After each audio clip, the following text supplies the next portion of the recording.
All right, all right. Well, fine. We'll pretend that we're professional-ish, quasi, sort Value of. value add for our subscribers. Yes. And welcome to the Android Police Podcast. I'm your host, Cody Toombs. I'm Corbin Davenport. And I'm Jules Wong. And tonight we have, oh my God, all the carrier news. And, well, okay, actually, it's not a lot of carrier news. It's one big carrier news kind of spread out over all kinds of weird stuff. But first, we're going to do three things first. You know what? Our plan changes. Anyway, first, thank you, Muggy7, for the Twitch Prime sub. Hooray for Muggy7. Yeah, Muggy's the fastest Twitch gun in the West. And we're going to slot right into the Galaxy Note 10 because evidently it's going to be shipping without a headphone jack or any buttons at all. Wait, actually, is there still a power button? I would imagine no power. I would imagine no buttons also means no power button. Yep, you'll have to physically shake it to turn it on. I made that part up, but that might also be true. Yes. Actually, you were the source for David's story. Yes, I'm the leaker. I work at Samsung. Okay, so now as I reread the post, there will be no power button, no volume buttons, no Bixby button, which, come on. No, was that really there before? Okay, so this rumor is that the Note 10 will have the same fake buttons that the like the HTC U12 had. Really, well, HTC. It did. So, HTC sells a lot of phones. How much of a chance does Samsung not screw this up? Because, I mean, they are successful, but they don't. We've seen their hardware track record recently, and I wouldn't put it past them to screw this one up. In the past 2 months. In the past 2 months. I wonder what we could be talking about, but yeah. Who knows? Yeah, well, to be fair, like when it comes down to actual industrial design and when all you're dealing with is a flat slab, they still do a really good job. So I don't know. This seems like part of me thinks that they're not going to put this on a flagship device that's actually like a real flagship device. Not just a weird experiment. I don't think they're going to do that without having kind of reached that point where they feel confident with this. Yeah, well, it's it's weird because the Note phones used to be sort of the more experimental. Like this is where Samsung would try things before implementing them on the S series. But now it's in this weird position where the Note 10 is the more premium of the phones. So it seems weird that they're using this as a platform to try experimental things, because if you're paying more, you kind of expect to have more of a polished experience, and it's sort of at odds with this. So I don't know how this will turn out. I would imagine that Samsung is confident enough to not ship something as terrible as HTC did, but who knows? I'm not feeling super confident about this. And I don't think too many people spending $1,000 on a phone care a lot about the headphone jack now in the US, but it's still not a good combo. Well, David does point out that they have been making inroads with the conversion to USB-C audio. With that acquisition of Harman, they got the AKG brand with the USB-C earbuds in effect there. So that's some positive, that's some upside to this. On the other hand, I feel like in terms of going back to your point about the Note series being experimental, how it's matured, I feel like we've seen these kind of piecemeal developments, the lack of a headphone jack as well as the external buttons going away, having developed themselves externally from Samsung. They're not really in an experimental phase anymore in the industry. Perhaps for Samsung, maybe, but and it's fair to argue that they do have the largest share of Android devices out there. But I'm not sure if I'm not sure if there's that kind of risk or that perceived risk. Well, all risk is perceived, but you know what I'm saying. Yeah, like it's not like a huge radical jump. It's just the buttons are touch now. We've been numb to it. It's been inevitable. Yeah. I don't think losing the headphone jack is as big of a. Well, Samsung was smart to wait a little bit longer to do that. They played the odds. Everyone else took the bad PR hit for dropping the headphone jack, and now they can just jump in and say, "All right, yeah, we'll do it too. We're cool with it," and no one's going to care now. Yeah, and again, because this is going to be $1,000 plus phone, most definitely. The people spending this much on a phone are, obviously they're supposedly going to include some nice USB-C earbuds with this, but if you're spending $1,000 on a phone, you can probably also drop $100 for some Galaxy Buds or whatever else Samsung will sell you. I'm sure that will be probably free as well with the first orders. But yeah, I don't know. This isn't as huge of a deal. I'll be more shocked when mid-range phones start to drop it, because that's where you get to where people aren't as enthusiastic to spend $150 on earbuds to do the same thing as their $5 earbuds. For what it's worth, I honestly would not be surprised if that's next year, maybe even this year, like end of this year. Mid-rangers might start dropping the headphone jack just because we're hitting that point. They can do it. There's been a couple that have dropped it, but most of them have stuck to it. Bluetooth will keep getting better and cheap. Well, Bluetooth, it's getting better. I assume. Can it get worse? Something will change. Yeah. And to make like an esoteric point about this, I feel like the direction of headphone jacks in terms of mid-range, low-end stuff might be on the China-India divide. Next billion people, we've got a case of growing incomes in one place and kind of still struggling along in terms of GDP. So, I don't know whether that might play into decisions about the headphone jack, at least regionally. Yeah. And so Galaxy Note 10, watch out for that. It's going to be an interesting one. Indeed. Everyone's making comments about the Note 12 not having a screen or coming with contact lenses. It's great. Okay, I'm just going to say the Note 12 will 100% have to have a screen. You need somewhere to hide the stylus behind. Mm-hmm. It's going to come out right from your eyes instead of sticking things in your retinas. It's going to come out from your retinas. I'm suddenly drawing a blank, but I know there's a movie that has a scene a little too similar to that. There was the iPhone in Futurama where people jammed a phone in their eye. Did you guys not see that one? I have not. Okay, I think that was one of the. I think that was one of the new. Yeah, I think that was one of the newer Futuramas, and I don't think people like the new one.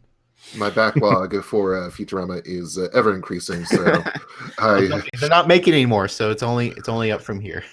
Well, the more that time passes on, the more of a burden it feels like having to go back and actually search it out. But that's the discussion for another time. In the meantime, if you are enjoying the show and you want to support us, well, we would love it if you could consider subscribing to us on twitch.tv/Android Police. If you're an an Amazon Prime member, perhaps they might do Android Prime or Android One or whatever the heck sometime soon.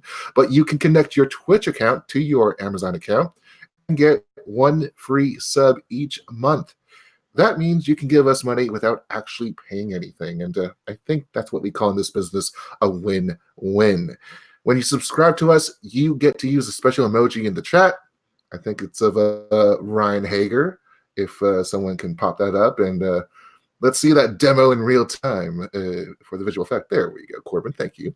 And when you subscribe to us, you will also get extra entry methods in our site's giveaways. So you can find all the instructions for linking accounts below the stream on our channel page. Again, that's twitch.tv/Android Police. Or if you're listening to the audio version, it's in the episode description. And keep in mind that Prime subscriptions have to be renewed manually each month. So you have to actually get that mouse over to that button. If you're not sure if you're still subscribed, you can double check at twitch.tv/AndroidPolice. The button will say subscribe if you're not subscribed. So with all that said, let's talk about carriers and things that are merging into blobs, because it feels like this has been like it's like I keep thinking of like 50s movies where the blob takes over the city, and or something like that, like creatures that just grow into these masses, these cancers. That's just nuts. Wow. Jules So is going off complimentary. the rails, the analogies. No, I just love the carriers have now actually been called cancers outright, which, I mean, we all already think this. It's not a new thing. I'm making analogies, people. Yeah. That said, I don't have any relationships with the people over at Sprint or T-Mobile, which is who we're talking about in this case. So today, Sprint finally has launched its 5G network, and the big deal here is that they are doing it on their 2.5 gigahertz band. As Cody holds up a water bottle. Reminder: stay hydrated while we're doing this podcast, because otherwise you won't be lasting long here. Stay cool. In this case, stay frosty. Oh. You know what's frosty? The speeds on the lower. I was trying so hard, man. Jules, you're trying. That's working for it. AT&T and Verizon have that millimeter wave going on in Chicago and Minneapolis and whatever cities that AT&T is doing, and that's great and all for those gigabit speeds. And well, that doesn't really work though if you're trying to cover anything larger than a city block. In which case, Sprint is saying, "Hey, we're in Atlanta, we're in Kansas City, we're in Houston and Dallas, Fort Worth, and we're covering 1,100 square miles in all those cities combined." And that's like 3.6 million people by my count. And in your case, Corbin, we're talking about near Atlanta, which is where you base your domicile in. And it's like downtown to Dunwoody. So we're talking about Sandy Springs or something like that in between. Yeah, that's pretty close to where I am. That's not too far. I won't disclose my exact location, but yeah, that's kind of close. You can reach me at 250 Fayette Street. I don't even know where that goes. And this is great and all, because this is what we've been focusing on in terms of keeping eyes on the prizes here. Because Sprint T-Mobile, they've been positioning their merger, their $26 billion merger, as something that has big 5G power. They're saying that they can spread the signal all over the country and improve service, even if it's not on a gigabit level. We're talking about 2 times, 3 times, 4 times speed improvements for a good trade-off here.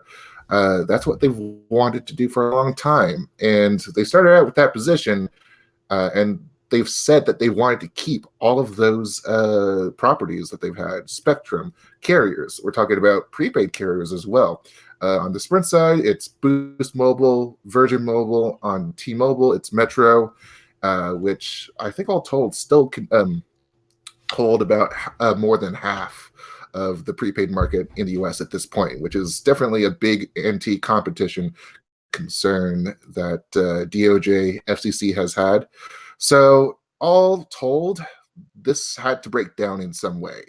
And we're now learning just this week that the FCC has said Sprint T-Mobile need to sell Boost, and that the DOJ is suggesting that they sell off their spectrum and make it possible so that replacement for carrier, if you will, can take hold in this country, which might satisfy competition. That's the most interesting part to me. Yes, because it's like, okay, T-Mobile, you can buy Sprint, but you have to make a new Sprint to replace the one you bought.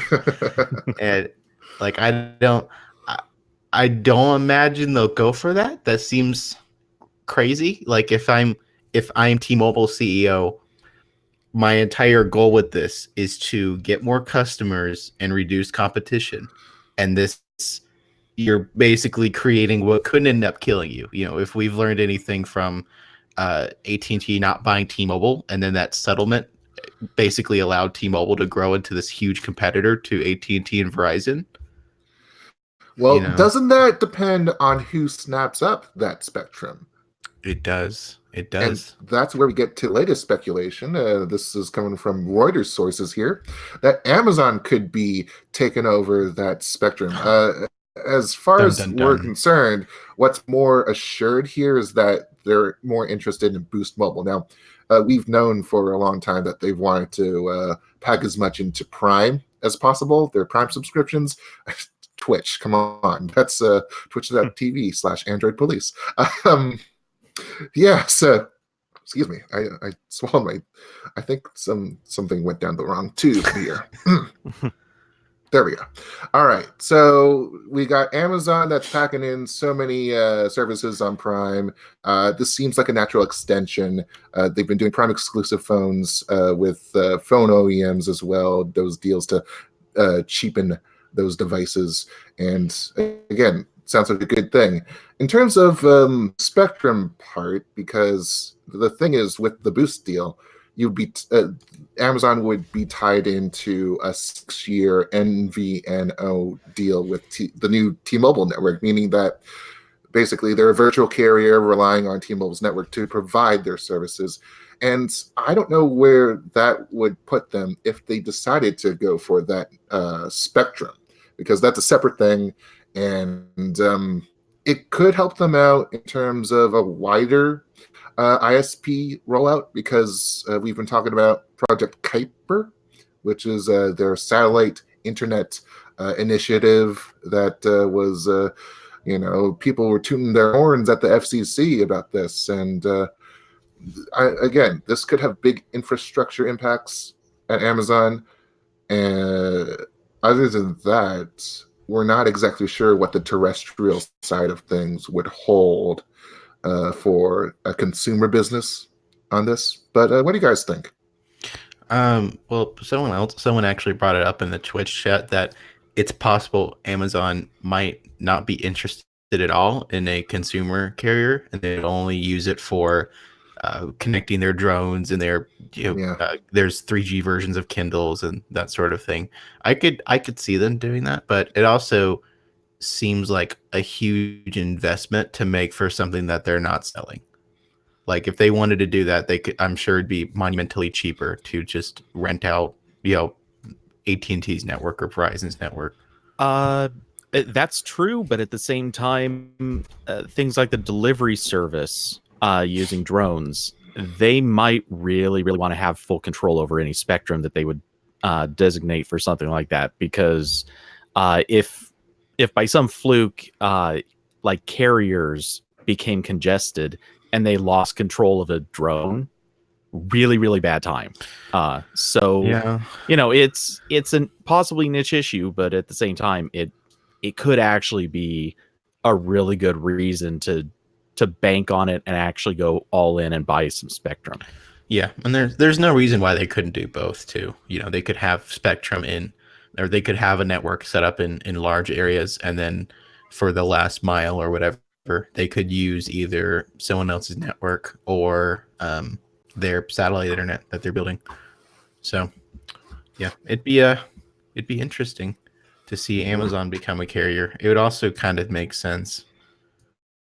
So lots of interplay opportunities going around, right? Yes, lots of corporate synergy, as the kids say. Synergy, which is kind of like a move in Gundam that you once thought was it was cool or something. I don't know. Toonami was a great part of my afternoons in life. Sorry, it's okay, Jules. Not all the transitions can be winners. No, I'm just babbling because dead air is my nightmare these days.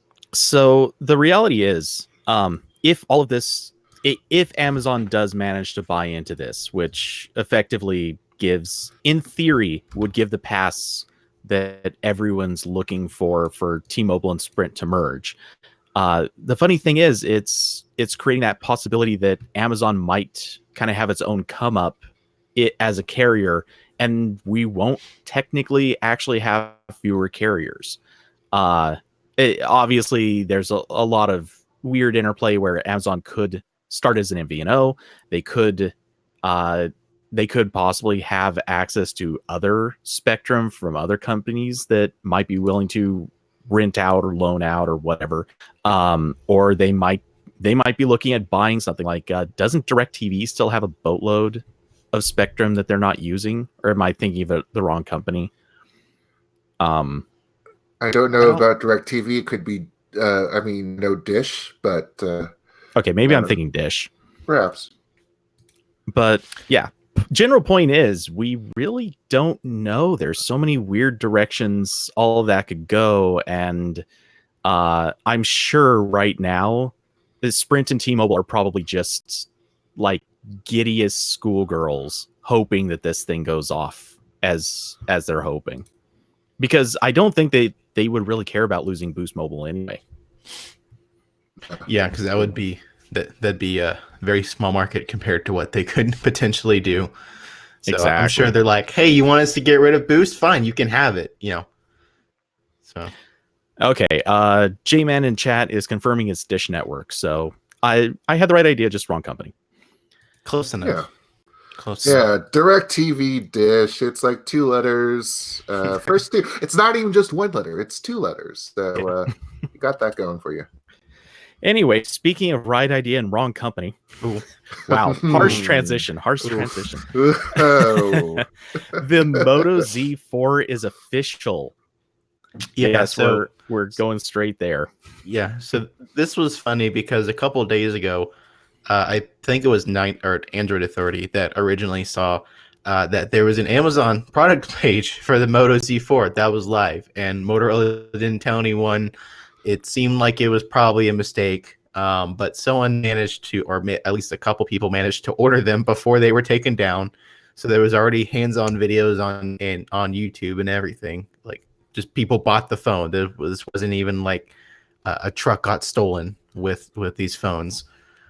Someone just bought it on Amazon, and the Amazon page went down a little bit later, and now the phone is official. It's real now. It's not just an Amazon listing that a few people could buy. It's a real phone, and it's kind of a dud because this is the so Motorola has pretty much given up, it looks like, on making flagship phones. So in past years, their Moto Z phones, which were the ones that supported Moto mods, their modular accessories, they always had a Z Play, which was sort of a mid-range device, and the actual flagship Z phone or Z Force. So this year, they say they're merging those two, and the result phone is a mid-range phone. So the flagship Z seems to be no more. Maybe there'll be a Force later this year, but it looks like Motorola is out of the flagship game. This has a Snapdragon 675, 4 gigs of RAM, 128 gigs of internal storage, as a pretty big 6.4-inch 1080p OLED screen. Has a decent battery. It's 3,600 milliamps. And it has a headphone jack. They brought back the headphone jack. So, if you get mad that your Galaxy Note 10 doesn't have a headphone jack, well, Motorola's got just the phone for you. So you go buy that. But yeah, so this is I say it's kind of a dud because they're asking, I believe it's $500 $500 dud for this phone. And the Pixel 3a, the small one, is, I believe, $100 cheaper than this. And it has a slightly worse processor, but I'm sure it has a better camera. And also, I think the Pixel 3a, like, it has a little bit less internal storage and no micro SD card slot, but still, like, $500 for a mid-range phone, when you can buy how much is the Zenfone 6? Isn't that also 500? I think so. Yeah. 500, yes. 550. And that has a Snapdragon 800 in it. So not a good value proposition on this phone. I think maybe, and again, they're selling this through carriers, so the $100 difference probably won't mean much to most people, but it's still like I can't imagine many people are going to buy this outright unlocked when there's a lot better phones out there. And also, they're gonna, if you're on Motorola's mailing list, they're gonna tell you about the discounts. They'll have it every 2 weeks, so that's something to look forward to. I'm wondering if it's just like the Chicago office, which has been decimated in recent years. Like they're just letting them do whatever they want in terms of, oh, we're just going to sell it on Amazon. We'll sell a few units there, and then I'm going to roll my chair around over to the engineering department and see maybe the Snapdragon 675. Okay, that's fine. We'll just slap it in, and then yeah, this I don't know. I feel bad watching the slow decline of Motorola. It's kind of depressing, and also they're still clinging on to the Moto Mod dream. This phone still has the attachment on the back for using Moto mods, and they'll sell you the 5G mod that I think is what $200 extra. Yeah. Why? Yeah, but to be fair, like that mod was never intended to go with this phone. Not like they can't. It's just not what they wanted to do. It's so funny because the mod is basically a separate phone. It has the Snapdragon 800 in it with the X50 modem. So you're buying an overpriced mid-range phone, and then you're attaching flagship parts to it to get 5G, and then also the 5G you get with, because this is Verizon, it probably won't cover much of anything. So this is, it's kind of a disappointment in a lot of areas. This isn't a great phone, and I know people don't like it when we just spend like a lot of time crapping on things, and it sounds like we're really negative, but it is really sad to watch Motorola just continue to do this. And I think, I can't remember if David said it, but I know I saw somewhere that it kind of seems like the last remnants of independent Motorola are probably going to fade away after a little while, because it doesn't seem like they're doing anything successful anymore. Posterity? What posterity? Well, hey, as a minor anti-crapping on, I have to say it actually is kind of a nice looking phone. It's not plain, a bad, it's nice looking. It's not a bad looking phone. The notch isn't terrible. It kind of, for the people listening, the front kind of looks like a OnePlus 6T is probably what I would say it looks closest to. They're still using that same body. They can't change the rear design or they'll break all the mods. But I mean, it's not a bad phone. And again, I'll give props to Motorola for sticking with the headphone jack. That's nice to see. I do think it's kind of funny that they're making a big deal out of it. Like, look, we brought back the thing we took away, but that's whatever. But yeah, I don't know. If this goes on sale, like, I don't think this would be a bad phone to buy, but I don't see why someone should buy this at $500. That's a little silly. Yep. And I guess the other point is Motorola still has that really nice advantage where they make some of the only budget phones that work on Sprint and Verizon. So a lot of the competition only works on GSM. So I guess that's something going. But I think we're officially waiting for the Moto G8 at this point and the Moto E6. I think that's kind of we already got our G and E phones this year, I think. Yeah. So we're waiting for for a whole year for the next one. Right? Hang on to your phones. Yeah. So you can upgrade to another. Yeah. Because the Motorola phone you have right now won't get updates. Hey, to be fair, the Pixel 3 came out and a lot of people jumped up and said, "Yep, already waiting for the Pixel 4." Yeah. Yeah. Hey, you want a screen protector? You can get one right now. Okay, Corbin, your turn on the shilling. Okay, so maybe you shouldn't buy the Moto Z4, but what you should buy is a Twitch subscription. I like it. If you like this show and you want to support us, we would super duper love it if you subscribe to us at twitch.tv/AndroidPolice. And subscriptions are normally $5, but if you're an Amazon Prime member, Amazon actually gives you one free sub every month. And you can give that to us by connecting your Twitch account to your Amazon account. And we have the instructions for that below this video. And once you do that, you can just hit the subscribe button and it'll be free. And we actually still get money. It's not just Amazon fun bucks. It's actually, it does help. So yeah, we already did this shilling a little while ago. I won't read the full act, but yeah, that'd be super nice if you just so you know, we are putting cash into the kitty. And speaking of things we need to talk about right meow, that's for you, Ninja Junior. I don't know how yeah. Huawei. It's fine. We're all professionals. It's fine. No, we are not. I'm a professional amateur, and you best know me as that forever. Okay, let's talk about my way or the Huawei. I think you mean Meowway or the Huawei. Yeah, Huawei. Oh my god. Yeah, so we spent like almost the entire last podcast. Well, I didn't. Other people were here, but almost the entire last podcast was talking about Huawei. So a lot of that was more Spectrum stuff, but yeah. Huawei's still in a pickle.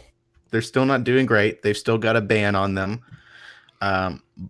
They were briefly removed from the SD Association, the Wi-Fi Alliance, and the GDEC, which makes standards for USB and RAM and those sorts of things, because all those are based in the US, so they couldn't do business with someone on the US entity list.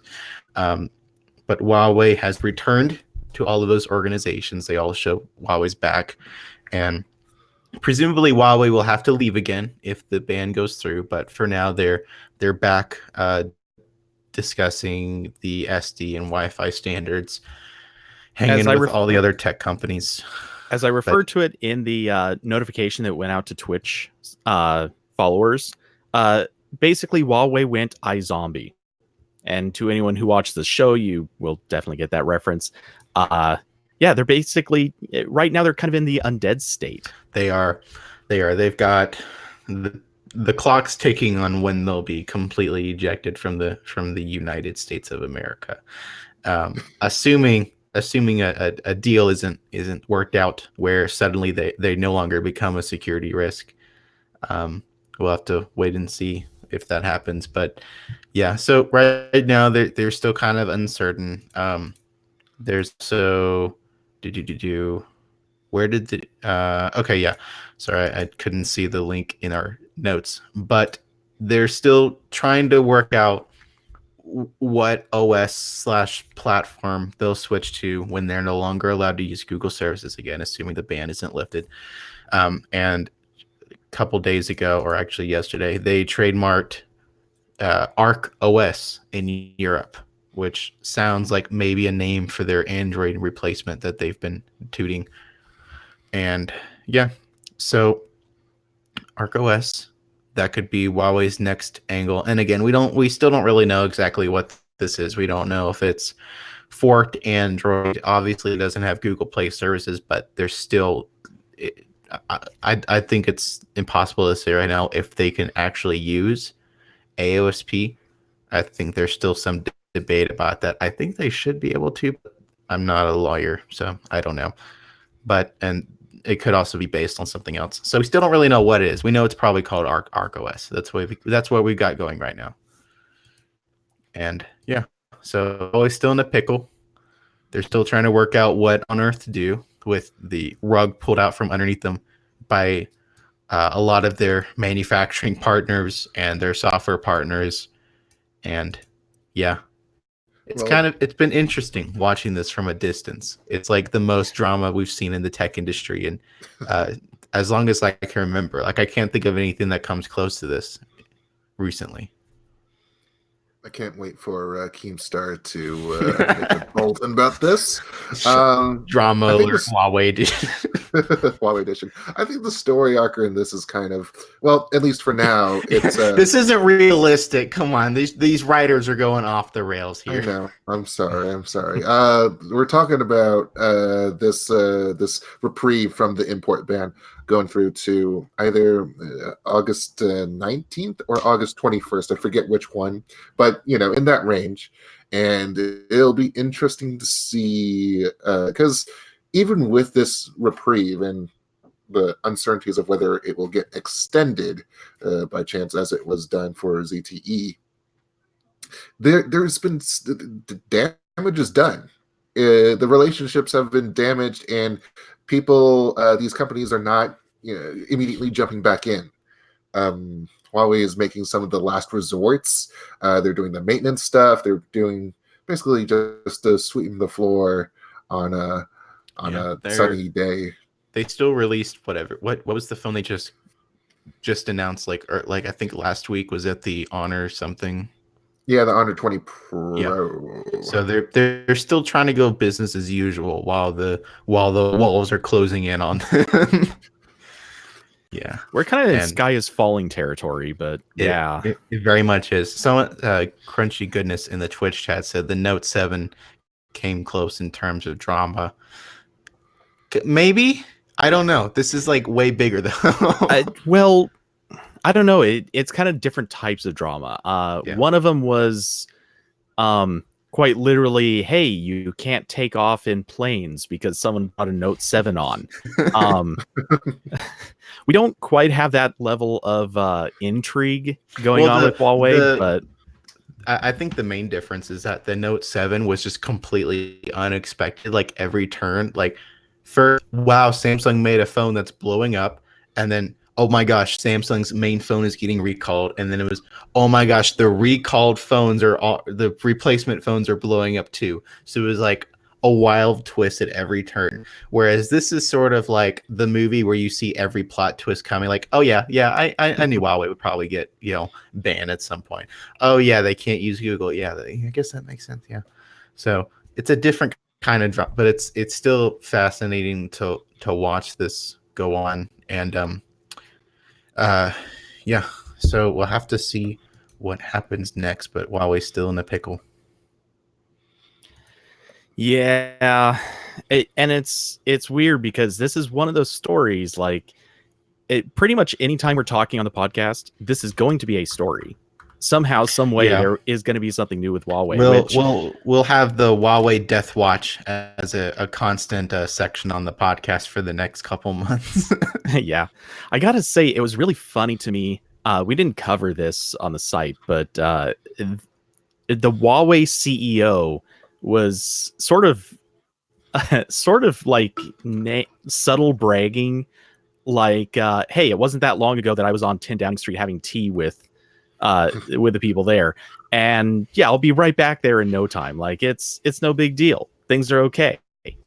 And everything from Huawei has been, no guys, really, nothing is wrong.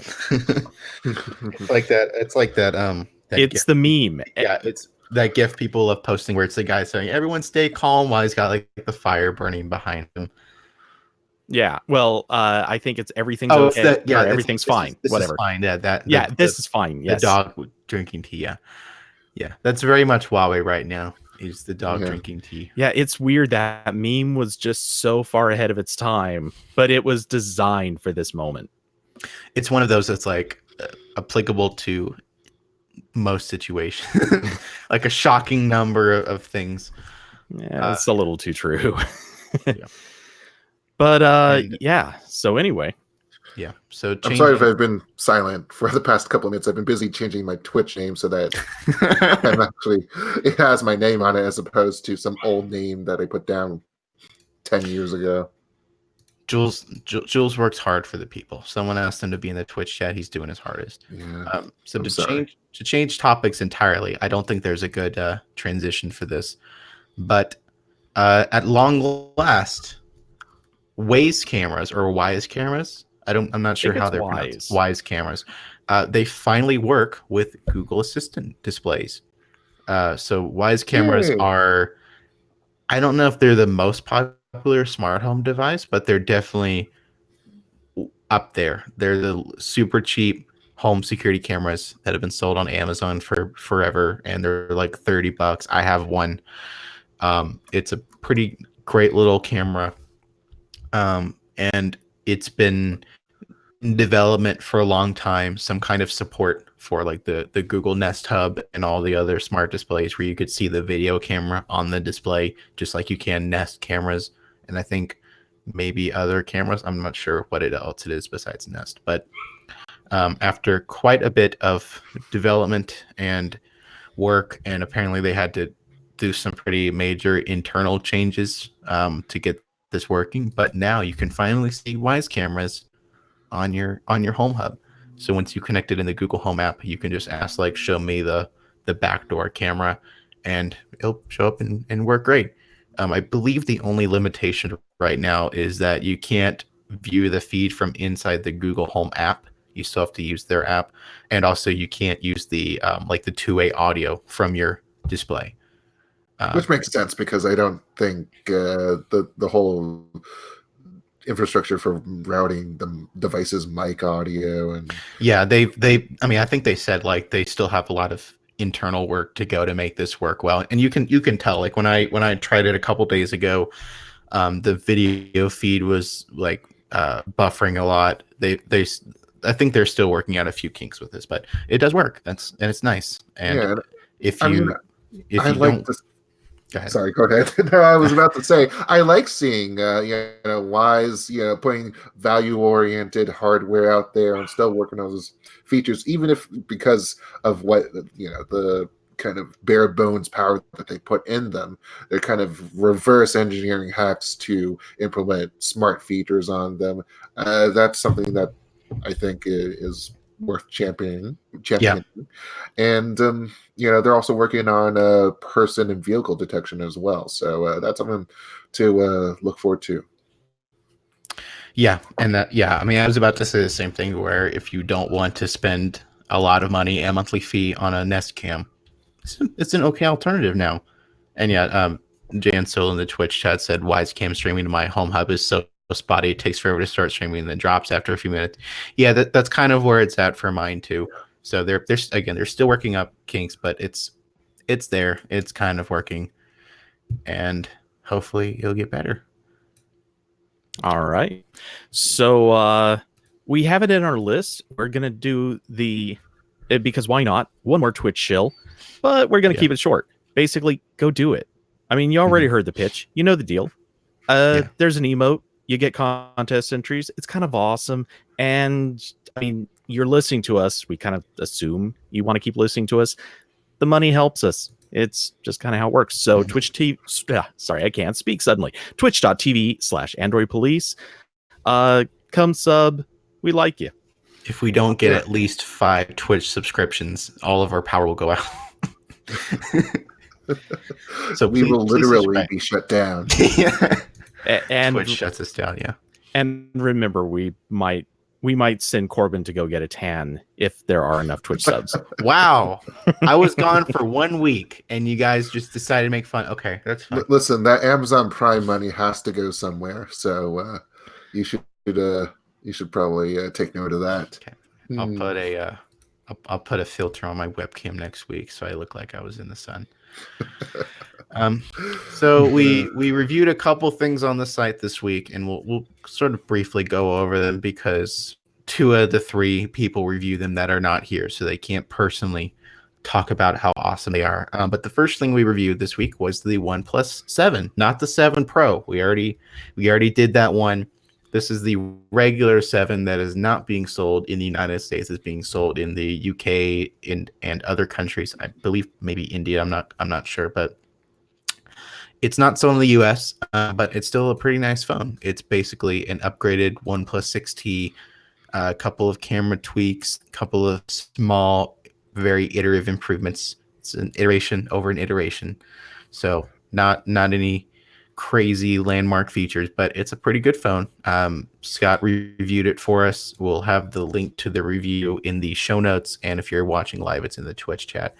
But basically, Scott really liked it. It's a good phone, and if you don't have quite enough, if you don't want to spend the big bucks on a OnePlus 7 Pro, it's a good phone. It's a good. Always wanted to see this strategy in action of the GM or any car manufacturer taking the same body and applying it to different shells and whatnot. So seeing this in action, it feels comfortable. I don't feel like it's something that's worth shouting about in terms of going to the mountaintops and whatnot. But I'm I kind of have the feeling that this is a good customer base building kind of thing. Mm-hmm. Yeah, and it's also kind of interesting because this is the first time in several years OnePlus has made 2 phones at once. So there's another factor there. But yeah, it's basically a slightly better OnePlus 6T, and the 6T was already pretty good except for the camera. But yeah, so yeah, we'll have the review for that. And another fun phone we reviewed is the Zenfone 6, which has been making the rounds. I said this in our work Slack, but this is the most attention I've seen given to an Asus phone in a very long time. So the Zenfone 6 is, we actually alluded to it earlier in our Moto Z4 discussion. This is a $500 flagship phone from Asus. It's getting a lot of coverage because of its funky camera mechanism, where it's on the back and it flips around, sort of like the original Cyanogen mod phone, if you remember that, the Oppo N1. It's a little bit like that, but it's motorized, and it results in the front not having any camera bezel, any punch hole camera, whatever. It's just flush screen. It's an interesting phone, and it's beyond the camera mechanism. It's also kind of neat because it's a flagship phone at $500, so it's already got that over the Moto Z4. And also Asus is going with a mostly stock Android feel, which is nice because their skin has been one of the more atrocious skins over the years. So they're going for a pretty close to stock feel. Also, this has a Google Assistant button on it, which is kind of neat. And it has a massive battery. It has a 5,000 milliamp battery. So this thing will keep going and going and going. So, I mean, I think you make a good point in saying that this has been the most media attention that's been paid to an Asus phone in a long time. Do you think it's because this is the most attention that Asus has paid to an Android phone in a long time? Because Android 5 series wasn't that spectacular at all, and it's I think it's mostly just the camera mechanism. Everyone's trying to, because it's like one of the first of its kind. It's a little bit like the for the people listening, it's kind of like the OnePlus 7 Pro's camera, where it pops out, but instead of popping out from inside the phone, the back camera swivels around. So it's the first implementation of this we're seeing, and I think that's mostly why it's getting attention, but also the rest of it is a solid phone too. It's not just this is kind of a neat experimental phone. This is, it's a good value phone that works well, has a pretty good software experience.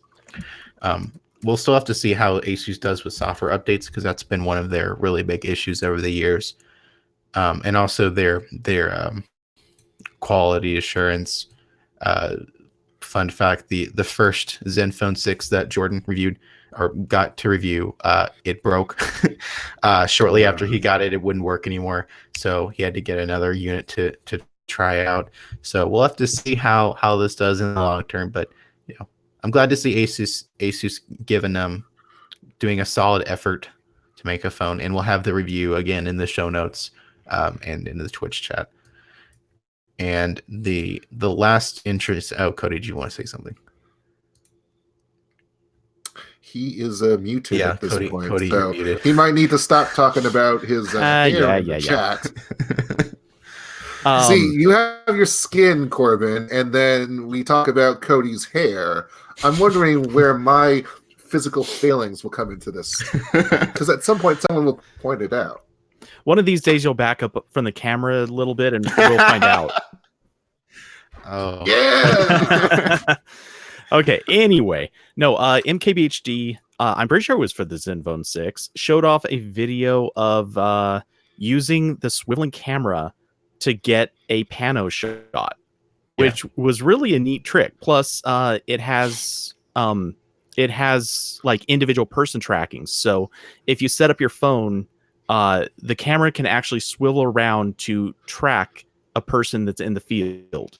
So kind of a neat trick. Like, that's something a lot of like smartphone gimbals have been doing. And cheers to that. They're actually, again, like Asus, they have their quality control issues, but they do inventive, clever things, which is always kind of awesome. Yeah. So it's a cool phone. I hope you know, Asus usually releases a lot of phones in their Zenfone range. So I'm sure we'll see a lot more variations of this. Maybe some of them will be interesting, but yeah, and we'll have to see how software updates go and all that fun stuff. And the third thing I actually reviewed this one, I tried out Anker's new portable projector. So the Capsule 2. It's a bit of a mouthful, but this is their new pico projector. It's kind if you're listening, it's like a big soda can, kind of what it looks like, and it's sized like. And it's neat because this is the first portable projector that runs Android TV.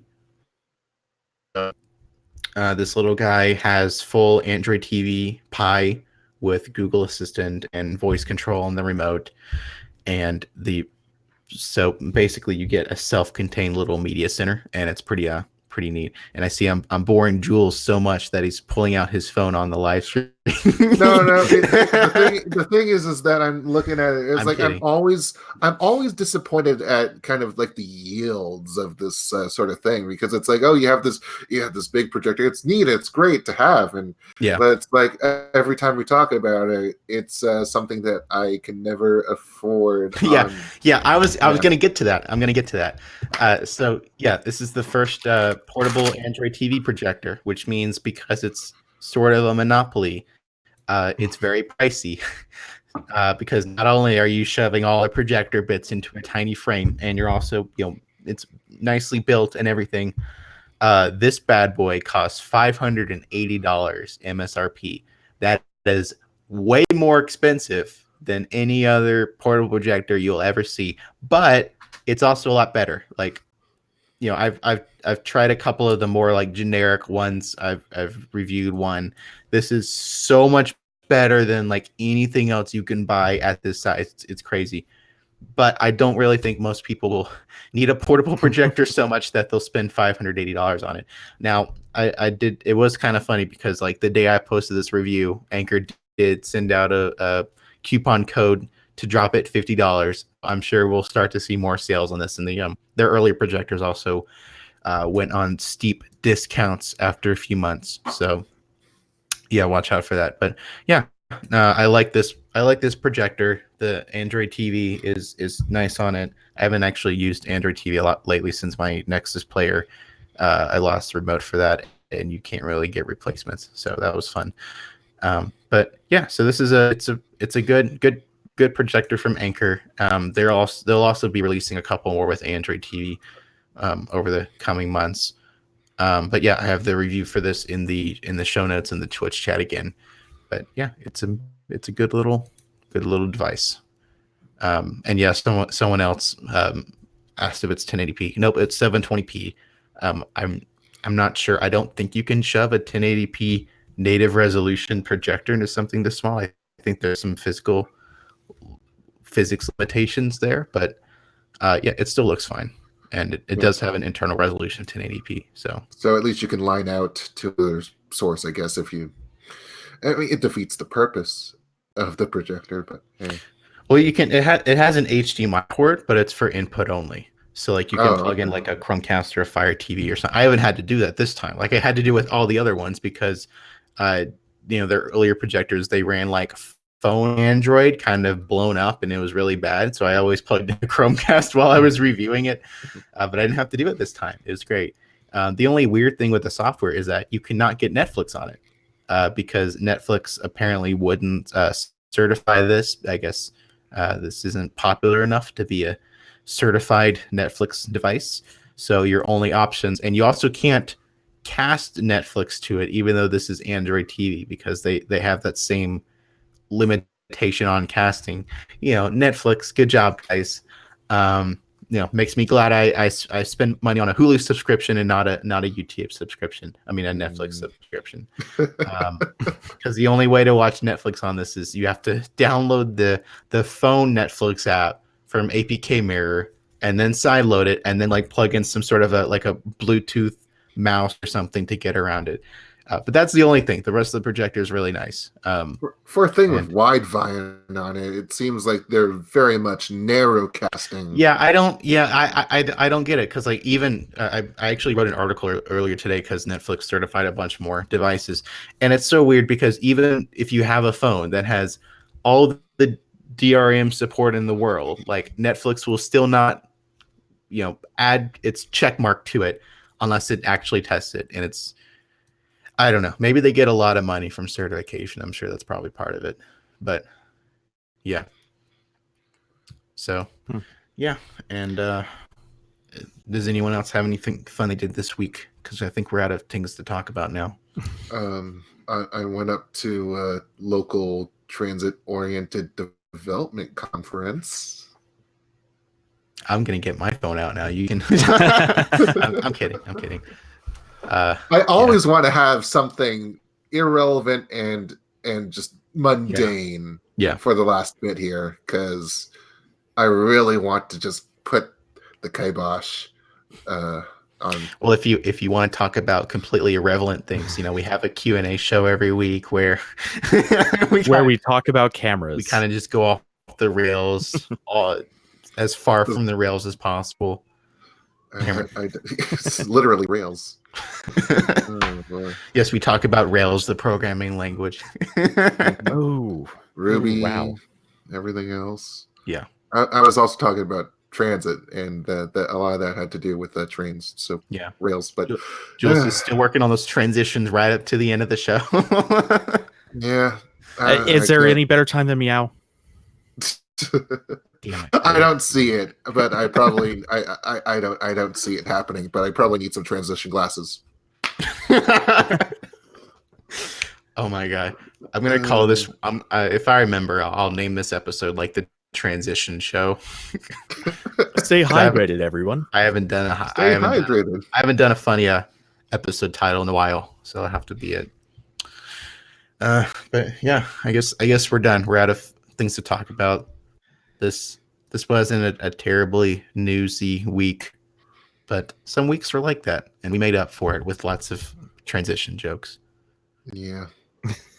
So. And on that note, thank you everyone for joining us on the Android Police podcast. We'll be back next week on Tuesday night for the Q&A show. And of course, if you're listening right now, you're either hearing us live on the Thursday night podcast or listening to us after the fact through your podcast playing app.